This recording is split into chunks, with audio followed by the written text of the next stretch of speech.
Assalamualaikum warahmatullahi wabarakatuh. Let me introduce myself. My name is Nida Tifatunisa.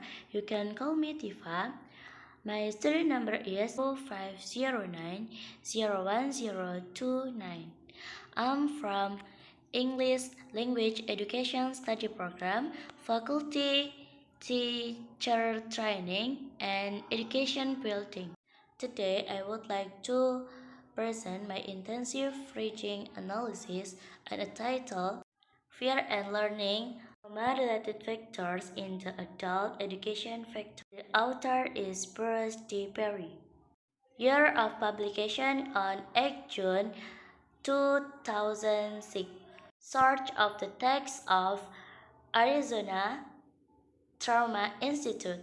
The reason I chose this text is because the article sometimes happens around me and increase my insight to become a teacher who can understand deaf students.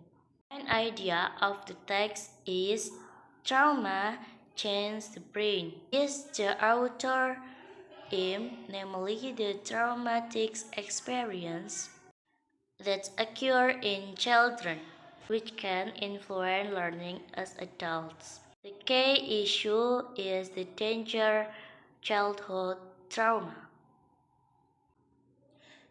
Three significant sentences.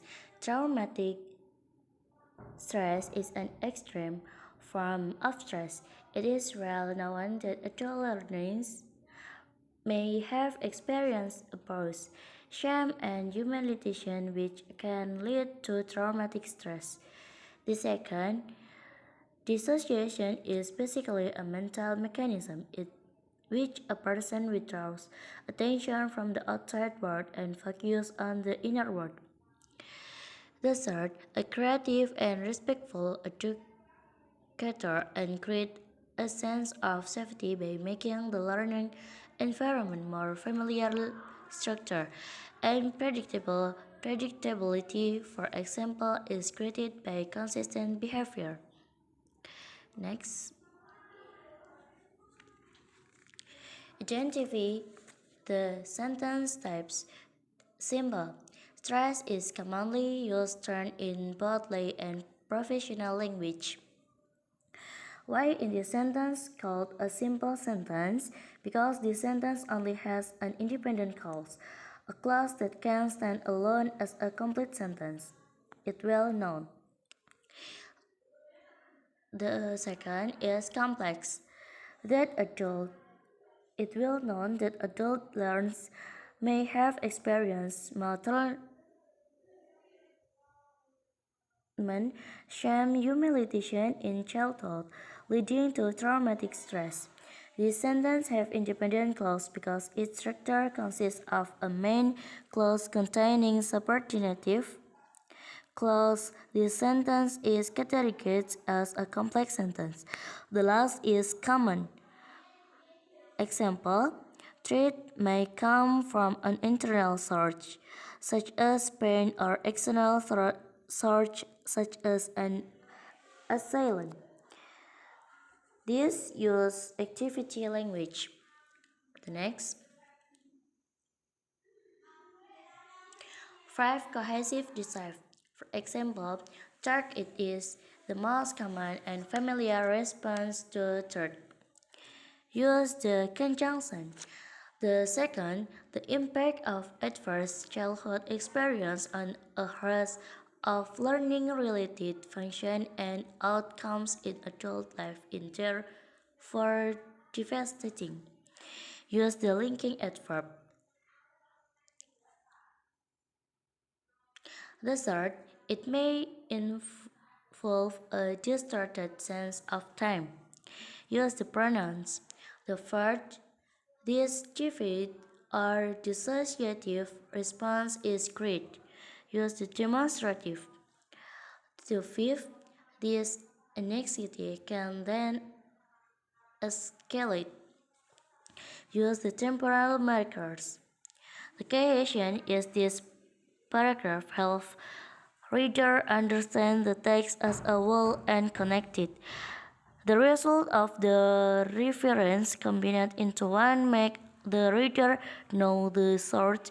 If they are combined into one, it becomes something that must be immortalized.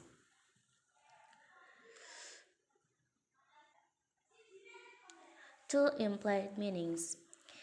The big mistake we can make with these individuals is to misjudge their internal stage. Daydreaming is an example of a dissociative event that occurs in my classroom. Example of textual evidence of the explicit sentence, namely compound comments such as "Take out your book, turn out page 52, and write down key concepts related to today's lesson," are often processed incorrectly. Learners become confused and therefore increasingly anxious.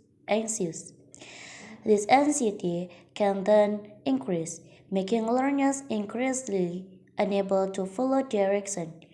If makes mistakes or ask their peers to repeat direction, basic condition on a learner experiencing trauma. A challenge when reading is if the vocabulary is too difficult and when I reading is too difficult. The pronunciation is too difficult. When it's difficult, especially the paragraph is too long. The benefit of intensive reading is can increase my reading experience, broaden my horizon further. Supported by understandings and articles that really support the event around me. A prospective English teacher reading a book or article very important not only to increase insight but also to reading a skill, to improve reading skill. Thank you very much. If I have made many mistakes, please forgive me. Last I say, wassalamualaikum warahmatullahi wabarakatuh.